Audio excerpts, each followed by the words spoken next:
मुसलमानों से बदतरीन सुलूक, घर में नमाज पढ़ना भी जुर्म करार।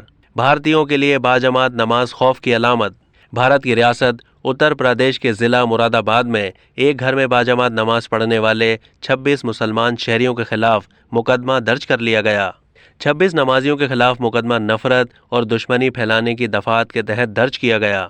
ये वाकया उत्तर प्रदेश के ज़िला मुरादाबाद के गांव में पेश आया है, जहां एक घर में मुसलमान शहरी बाजमात नमाज पढ़ रहे थे कि पड़ोसी ने उनके खिलाफ शिकायत दर्ज करा दी। नमाजियों के खिलाफ मुकदमा इंडियन पेनल कोड के सेक्शन 505(2) के तहत नफरत और दुश्मनी फैलाने के जुर्म में दर्ज किया गया। नमाजियों के खिलाफ मुकदमा करने वाले शहरी चंद्रपाल सिंह का कहना है कि ये लोग बाजमात नमाज के जरिए लोगों में नफरत और दुश्मनी फैला रहे हैं। इस मामले पर भारत की इलाकाई पार्टी AIMIM यानी ऑल इंडिया मजलिस इत्तेहादुल मुस्लिमीन के सदर और हैदराबाद दक्कन के रुकन पार्लियामेंट असदुद्दीन अवैसी ने वजीर आजम नरेंद्र मोदी से सवाल किया कि क्या आप भारत के मुसलमानों को घर पर नमाज पढ़ने के लिए भी इंतजामिया से इजाज़त लेना पड़ेगी? कब तक मुल्क के मुसलमानों के साथ दूसरे दर्जे के शहरी जैसा सलूक किया जाएगा? मुरादाबाद पुलिस ने कहा कि गांव के रिहायशियों के दरमियान होने वाले समझौते के बाद भी कुछ लोगों ने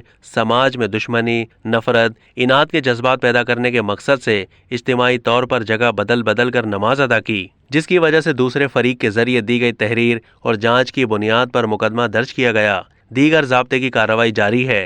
अब तक के लिए इतना ही। मज़ीद मालूमात के लिए डेली जंग के YouTube चैनल को सब्सक्राइब कीजिए और फेसबुक के पेज को भी लाइक कीजिए।